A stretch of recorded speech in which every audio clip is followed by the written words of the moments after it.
वाले हैं कंपनी का अर्थ एवं परिभाषा, meaning and definition of company.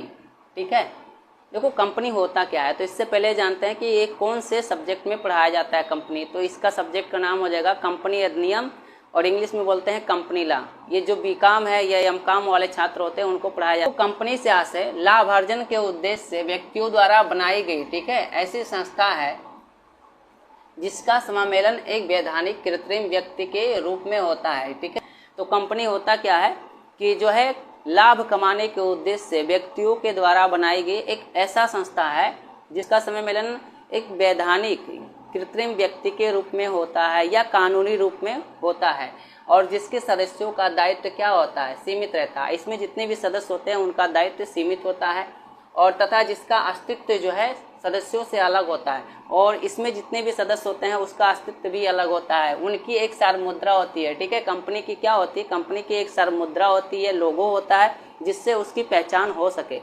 अब परिभाषा की बात करते हैं तो भारतीय कंपनी अधिनियम 2013 की धारा 220 के अनुसार, भारतीय कंपनी अधिनियम 2013 की धारा जो है 220 के अनुसार इसमें परिभाषा दिया गया है कि कंपनी से आशय इस अधिनियम या पूर्व कंपनी अधिनियम के अधीन पंजीकृत कंपनी से है। ठीक है, इन्होंने क्या कहा है, कंपनी अधिनियम 2013 की धारा 220 में कहा गया है कि कंपनी से आशय इस अधिनियम मतलब प्रेजेंट टाइम पे जो अधिनियम बनाया गया उसके तहत या पिछले अधिनियम के तहत, ठीक है, पंजीकृत कंपनी से है।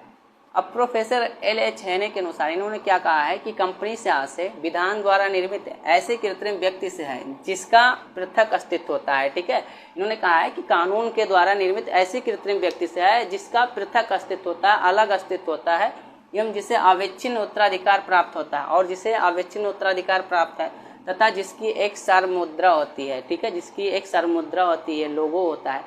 अब हम इस सभी परिभाषाओं को पढ़ने के बाद क्या निष्कर्ष निकलता है, तो उपयुक्त परिभाषाओं को पढ़ने के बाद ये कहा जा सकता है कि कंपनी क्या है, एक वैधानिक कृत्रिम व्यक्ति है। ठीक है, एक वैधानिक कृत्रिम व्यक्ति है। कंपनी क्या है, एक वैधानिक कृत्रिम व्यक्ति है जिसका निर्माण कंपनी अधिनियम के अधीन किसी विशेष उद्देश्य की पूर्ति के लिए किया गया है। ठीक है, जिसका जो है निर्माण किसी विशेष उद्देश्य के लिए किया गया है, और जिसके सदस्यों का दायित्व सामान्यतः क्या होता है, सीमित होता है। इसमें जितने भी सदस्य होते हैं उनका दायित्व सीमित होता है, और उनका जो है अस्तित्व सदस्यों से अलग होता है।